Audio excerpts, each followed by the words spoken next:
Pada video kali ini kita akan belajar mengenai sistem endokrin atau hormon. Sistem endokrin itu termasuk salah satu sistem regulasi.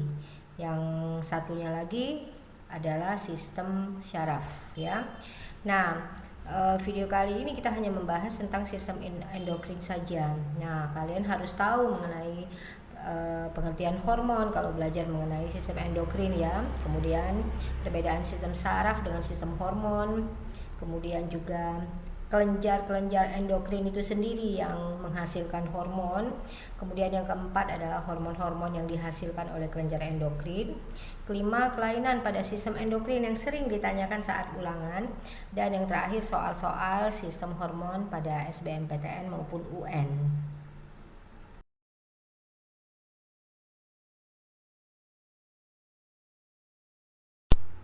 Nah, kalau kita mempelajari sistem endokrin berarti kita akan belajar mengenai hormon, ya. Nah, hormon itu apa sih? Hormon itu berasal dari bahasa Yunani, yaitu horman yang artinya menggerakkan. Jadi hormon itu adalah zat kimia yang dihasilkan oleh tubuh kita dan dibutuhkan tubuh dalam jumlah yang kecil. Nah, walaupun dalam jumlah yang kecil tapi sangat berpengaruh terhadap aktivitas sel tubuh kita. Hormon dihasilkan oleh kelenjar endokrin, ya. Nah, kelenjar endokrin itu adalah kelenjar yang menghasilkan hormon, tapi dia tidak memiliki saluran pengalir atau saluran buntu, ya. Dia tidak mempunyai saluran untuk mengalirkan hormonnya, sehingga hormon yang dihasilkan oleh kelenjar endokrin akan masuk ke dalam sistem pembuluh darah. Sekarang kita masuk ke perbedaan sistem hormon dengan sistem saraf. Ingat, sistem hormon dengan sistem saraf itu termasuk dua-duanya, ya, termasuk dalam sistem regulasi, ya. Dia mengatur seluruh kegiatan tubuh kita. Tapi apa sih perbedaannya? Yang pertama adalah tempat dia mengalir. Ya, kalau sistem hormon dihasilkan oleh hormon yang dihasilkan oleh kelenjar buntu akan masuk ke dalam sistem peredaran darah. Tapi kalau sistem saraf enggak. Jadi dianya mempunyai saluran sendiri, yaitu pembuluh saraf yang terdiri dari neuron-neuron, ya. Kemudian waktu bekerjanya, kalau sistem hormon itu bekerja sangat lama, ya. Sedangkan sistem saraf dia mendapatkan rangsangan, dia akan bekerja dengan sangat cepat, ya, sehingga langsung memberikan respon. Kemudian yang ketiga itu bekerja berdasarkan, kalau sistem hormon berdasarkan sinyal kimia, ya, sedangkan sistem saraf itu berdasarkan sinyal listrik. Kemudian yang keempat, fungsinya. Untuk sistem hormon dia fungsinya adalah untuk merangsang atau menghambat pertumbuhan serta juga apoptosis, ya, atau kematian sel yang terprogram. Kemudian ada pengaktifan dan penonaktifan sistem kekebalan tubuh.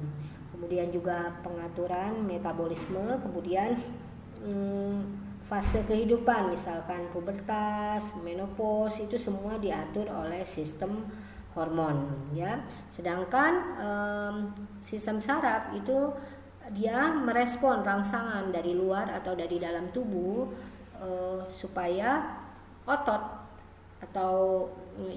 akan memberikan respon, ya. Jadi itu perbedaan antara sistem hormon dengan sistem saraf. Nah, sekarang kita akan belajar mengenai jenis-jenis kelenjar endokrin, ya. Yang pertama yang terdapat di otak, ingat ya, yang pertama terdapat di otak itu terdapat kelenjar hipofisis atau pituitari. Letaknya tepat di bawah kelenjar hipotalamus. Nah, kelenjar hipofisis ini disebut juga dengan master of gland. Kenapa? Karena hormon-hormon yang dihasilkan oleh kelenjar hipofisis berfungsi merangsang kerja kelenjar endokrin lainnya.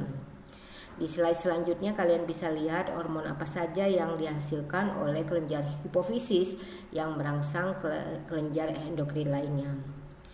Masih letaknya di otak, yaitu terdapat kelenjar pineal yang letaknya tepat di bawah otak besar.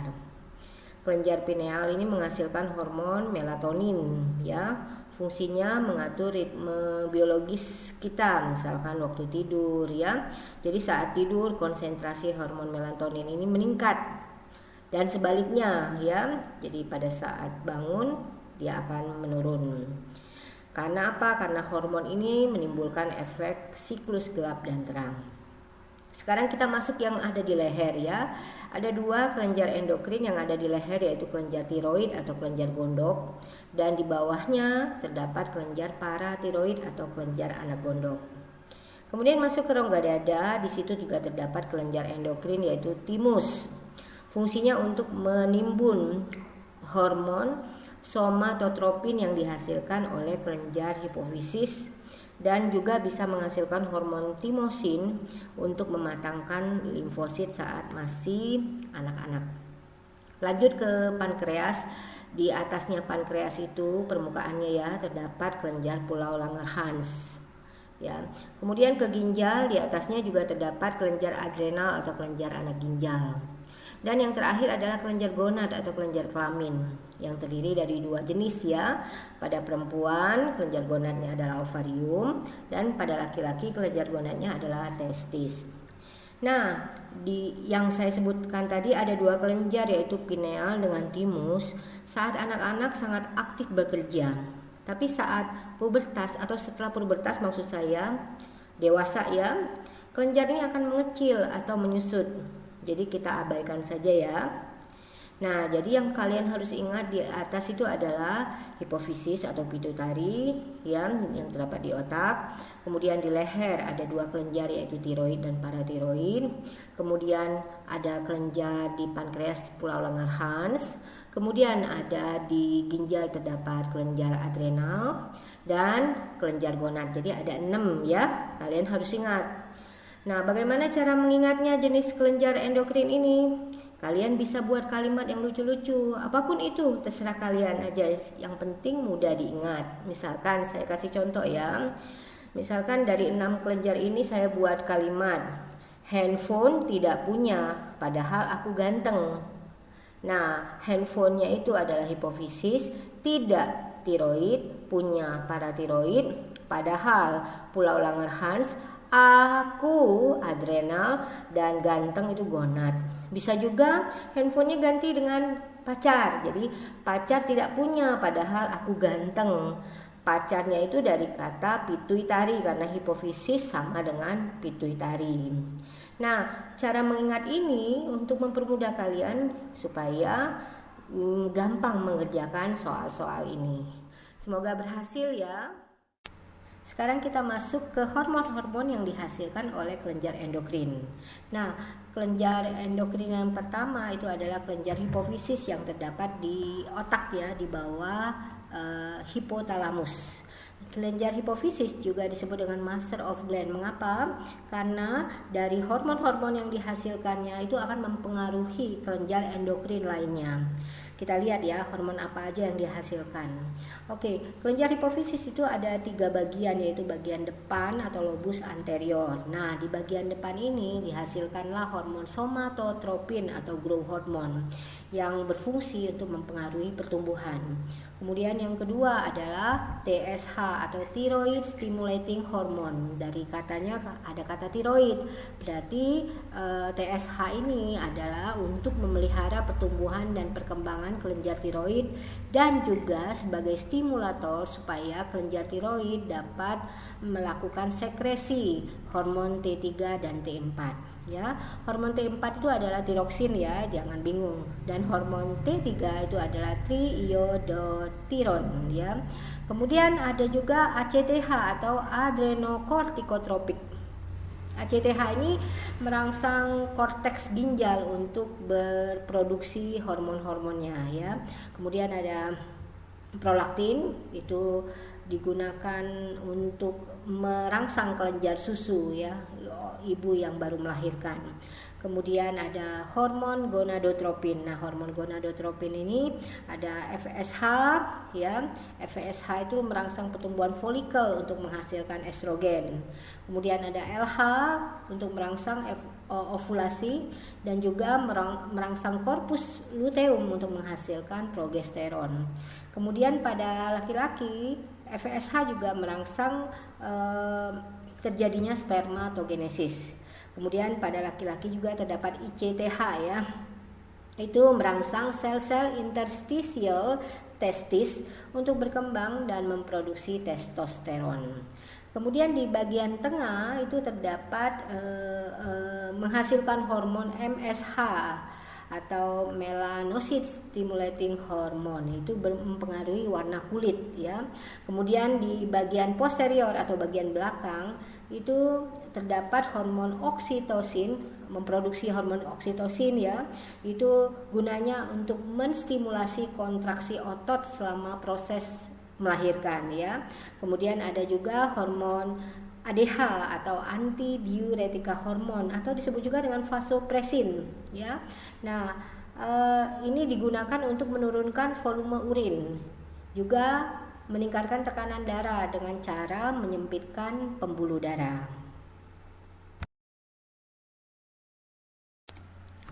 Kelenjar yang kedua adalah kelenjar tiroid ya.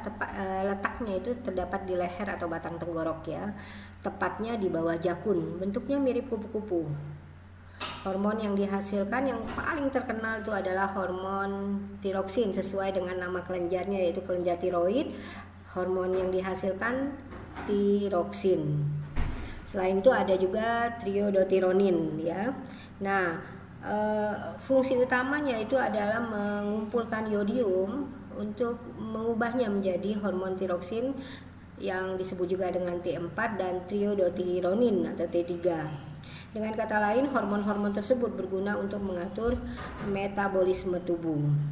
Nah, kerja dari hormon kelenjar tiroid ini itu sangat dipengaruhi oleh hormon TSH, thyroid stimulating hormone yang dihasilkan oleh kelenjar hipofisis. Jadi TSH menstimulasi kerja kelenjar tiroid ya. Kemudian ada juga kalsitonin. Kalsitonin itu mengurangi kadar kalsium dalam darah. Jadi dia fungsinya mengatur kadar kalsium dalam darah, tepatnya mengurangi ya. Yang ketiga itu adalah kelenjar paratiroid. Letak kelenjar paratiroid itu tepat di bawah kelenjar tiroid. Jadi masih di leher ya, di batang tenggorok. Kemudian hormon yang dihasilkan itu adalah parathormon atau PTH. Fungsinya meningkatkan kadar kalsium dalam darah. Nah, parathormon meningkatkan, tadi kalsitonin mengurangi. Berarti hormon kalsitonin dan hormon parathormon ini cara kerjanya antagonis ya. Nah, kalau fungsinya meningkatkan kadar kalsium dalam darah, berarti dia juga berfungsi untuk kerja otot, kontraksi otot maksud saya. Kemudian juga untuk proses pembekuan darah yang dua-duanya itu memerlukan kalsium ya. Nah, kemudian selain dia meningkatkan kadar kalsium dalam darah, dia juga berfungsi untuk menurunkan kadar fosfat. Ingat, jadi kalsitonin dan parathormon itu kerjanya antagonis ya. Kemudian yang keempat itu adalah kelenjar pulau Langerhans atau pankreas. Nah, hormon yang dihasilkan adalah insulin dan glukagon. Insulin sama glukagon kerjanya juga antagonis ya. Karena apa? Karena insulin mengubah glukosa menjadi glikogen. Sedangkan glukagon kebalikannya, mengubah glikogen menjadi glukosa. Jadi mereka bekerja secara antagonis ya. Kemudian insulin juga antagonis dengan hormon adrenalin yang dihasilkan oleh kelenjar adrenal. Oke. Nah, yang sering ditanyakan ya itu insulin ya. Karena insulin ini kalau dia tidak bisa terbentuk, maka dia akan menyebabkan diabetes mellitus. Oke, sekarang kita masuk ke hormon-hormon yang dihasilkan oleh kelenjar anak ginjal atau yang disebut juga dengan kelenjar adrenal atau juga disebut dengan kelenjar suprarenal atau suprarenalis ya. Nah, kelenjar adrenal ini terletak di bagian atas depan dari ginjal. Jadi kalian bisa lihat di gambarnya ya, sejajar dengan tulang punggung ke-12 ya. Nah, kelenjar adrenal dibagi dua, yaitu korteks yang terdiri dari 90% dari massa kelenjar adrenal itu sendiri, dan kemudian ada medula. Nah, yang korteks itu dia akan menghasilkan 3 hormon. Ya, hormon yang pertama adalah mineralokortikoid atau disebut juga dengan hormon aldosteron. Ya, nah ini bisa meningkatkan reabsorpsi natrium dan ekskresi kalium oleh ginjal. Berarti ini berkaitan dengan mengatur tingkat tekanan darah dan keseimbangan cairan di dalam tubuh kita ya. Nah, kemudian yang kedua, bagian korteks ginjal itu dibagi lagi menjadi 3. Nah, yang mineralokortikoid ini dihasilkan oleh bagian korteks ginjal paling atas atau zona glomerulosa. Kemudian zona fasciculata dari korteks ginjal itu menghasilkan hormon glukokortikoid atau disebut juga dengan kortisol ya. Orang biasa bilang hormon steroid inilah ya. Nah, ini fungsinya meningkatkan kadar glukosa darah. Kemudian bagian yang paling dalam dari korteks ginjal atau disebut dengan zona reticularis itu menghasilkan hormon gonadokortikoid atau hormon androgen ya. Ini mengatur hormon seks pada pria ya. Oke, kemudian bagian dalam dari korteks itu adalah medula. Medula menghasilkan hormon epinefrin atau adrenalin dan hormon norepinefrin. Nah, kedua hormon ini biasa disebut dengan katekolamin. Disekresikan untuk merespon kondisi stres fisik atau mental. Karena itu mereka ini disebut dengan hormon stres ya. Jadi stres bisa memicu sekresi hormon ini. Nah, norepinefrin bisa mengaktifkan mekanisme untuk respon melawan atau meningkatkan kewaspadaan tubuh. Oh ya, lupa saya. Hormon kortisol itu sekresinya sangat dipengaruhi oleh hormon ACTH yang dihasilkan oleh hipofisis. Ini pernah keluar di SBMPTN ya kalau nggak salah. Jadi kalau hormon kortisol meningkat berarti apa yang terjadi itu karena hormon ACTH yang dihasilkan oleh hipofisis juga meningkat. Sekarang kita masuk ke kelenjar gonad, yaitu kelenjar yang menghasilkan hormon reproduksi. Produksi hormon pada kelenjar gonad ini sangat dipengaruhi oleh kelenjar hipofisis yang menghasilkan hormon gonadotropin yang terdiri dari FSH, LH, dan ICTH. Nah, kelenjar gonad ada 2. Pada wanita itu terdapat kelenjar ovarium yang menghasilkan hormon estrogen dan progesteron. Seperti yang saya sudah katakan sebelumnya, hormon gonadotropin dari kelenjar hipofisis itu mempengaruhi sekresi hormon estrogen dan progesteron. Jadi, hormon-hormon itu memberikan kontribusi pada siklus menstruasi. Jadi begini siklusnya. Jadi setelah menstruasi maka hipofisis akan mensekresikan hormon FSH yang gunanya merangsang pertumbuhan folikel sehingga akan membentuk ovum. Nah, dan juga merangsang sekresi hormon estrogen oleh folikel de Graaff. Nah, hormon estrogen ini sangat berperan terhadap perubahan fisik wanita, seperti tumbuhnya payudara, kemudian menyebabkan pinggul yang membesar, kemudian juga mempengaruhi kepadatan tulang. Nah, FSH itu akan terhenti, maka hipofisis akan mensekresikan hormon LH. Hormon ini akan menyebabkan ovum melakukan ovulasi atau keluar dari ovarium. Dan folikel yang tersisa itu akan menjadi corpus luteum yang akan memproduksi hormon progesteron yang fungsinya untuk memelihara perkembangan endometrium di rahim. Dan kata lain untuk mempersiapkan tubuh untuk kehamilan. Jadi sebenarnya pria juga memiliki hormon estrogen dan progesteron loh, tapi dalam jumlah yang lebih sedikit. Jadi progesteron pada pria itu digunakan untuk membantu proses spermiogenesis atau mematangkan sperma. Ya. Nah, pada laki-laki itu kelenjar gonadnya adalah kelenjar testis. Hormon yang dihasilkannya adalah hormon testosteron, ya. Nah, hormon testosteron ini sangat berperan dalam perubahan fisik pada laki-laki, misalnya pembentukan suara, jakun, dan lain-lain. Dan juga berperan dalam sistem reproduksi untuk spermatogenesis.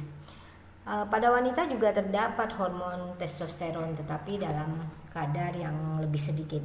Oh ya, hormon testosteron itu salah satu jenis dari hormon androgen. Sekarang kita masuk ke kelainan yang terjadi pada sistem endokrin yang sering ditanyakan pada soal-soal ulangan. Yang pertama adalah kelenjar hipofisis. Seperti kita ketahui bahwa kelenjar hipofisis menghasilkan hormon pertumbuhan atau somatotrof, ya. Nah, kalau kekurangan hormon somatotropin ini menyebabkan kretinisme atau kerdil. Nah, ini pernah terjadi pada Chandra Bahadur Dangi yang tingginya hanya mencapai 54,6 cm, yaitu dari Nepal, ya. Kemudian kalau kelebihan hormon pertumbuhan saat anak-anak, dia akan menyebabkan gigantisme atau pertumbuhan yang raksasa. Itu pertumbuhannya bisa mencapai 2,5 meter, ya, tinggi sekali kan. Kemudian kalau dewasa itu dia akan menyebabkan akromegali, yaitu pertumbuhan yang berlebihan pada kulit, tulang di kepala, wajah, lengan, ya. Itu somatotrop yang berlebih pada saat dewasa. Kemudian bagian posterior juga menghasilkan hormon ADH atau vasopresin. Nah, kalau kekurangan hormon ADH itu mengakibatkan penyakit diabetes insipidus, di mana urin yang sangat berlebih, ya. Kemudian kita masuk ke kelenjar tiroid yang ada pada leher, ya. Nah, bila kelebihan hormon tiroid atau T3 dan T4, ya, atau yang disebut dengan hipertiroid, itu mengakibatkan penyakit morbus Basedowi. Itu metabolisme yang sangat tinggi, ya. Kemudian bila kekurangan hormon T3 dan T4 atau tiroksin ini, atau disebut dengan hipotiroid, pada anak-anak dia akan mengakibatkan kretinisme juga, ya. Kemudian juga akan mengakibatkan keterbelakangan mental. Tapi kalau pada masa dewasa dia mengakibatkan penyakit yang namanya myxedema. Kemudian lanjut ke kelenjar paratiroid, ya. Kalau kekurangan dia disebut dengan hipoparatiroid. Itu mengakibatkan rendahnya kalsium dan tingginya kadar fosfat dalam darah. Kemudian kalau dia kelebihan atau disebut dengan hiperparatiroid, mengakibatkan terbentuknya batu ginjal. Kemudian lanjut ke kelenjar pulau Langerhans atau pankreas, ya. Nah, ini sangat terkenal karena kalau kekurangan hormon yang dihasilkan pankreas ini, yaitu insulin, itu mengakibatkan penyakit diabetes mellitus, ya. Kemudian yang kelima adalah kelenjar anak ginjal atau kelenjar adrenal. Ini kalau kekurangan hormon yang dihasilkan oleh kelenjar adrenal, ini akan mengakibatkan penyakit Addison.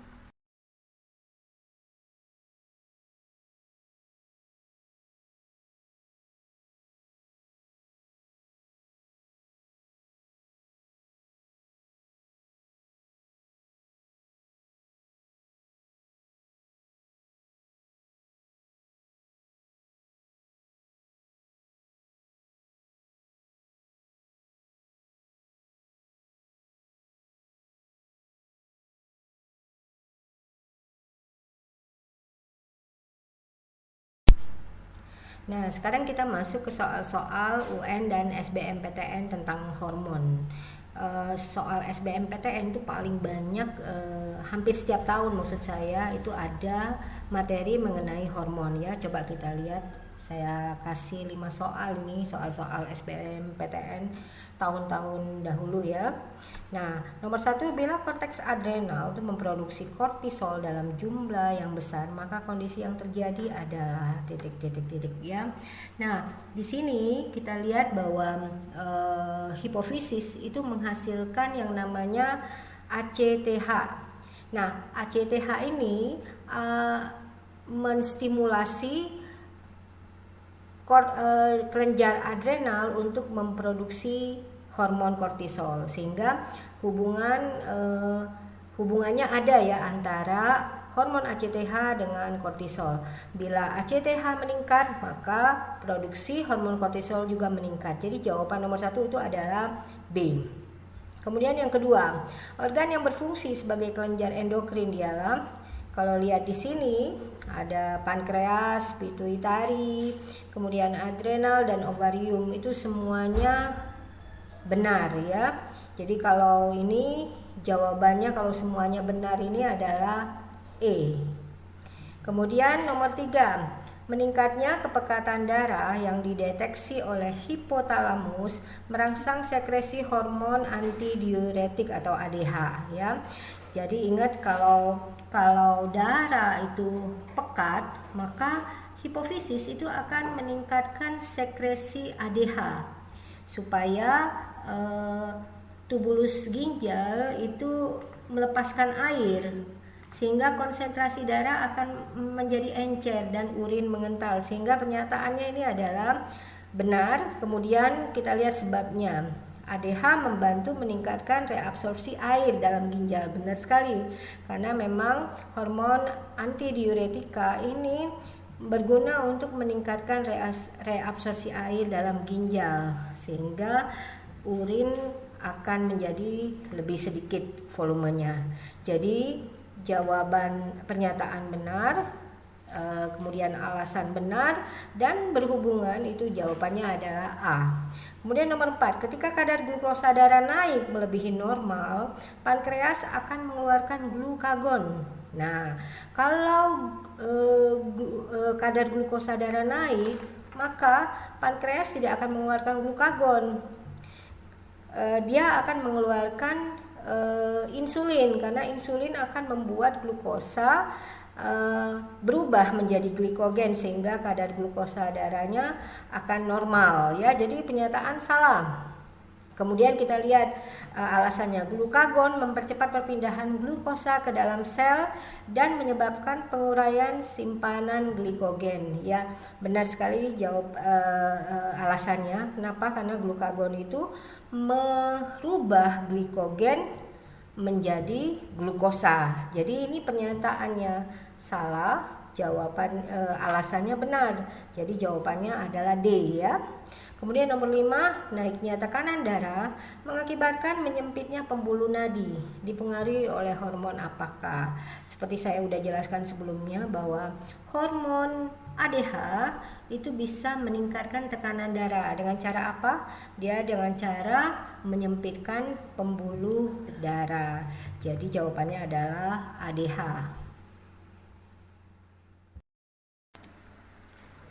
Oke, kita masuk ke soal UN. Saya cuma kasih 2 soal UN, nanti kalian bisa cari sendiri ya.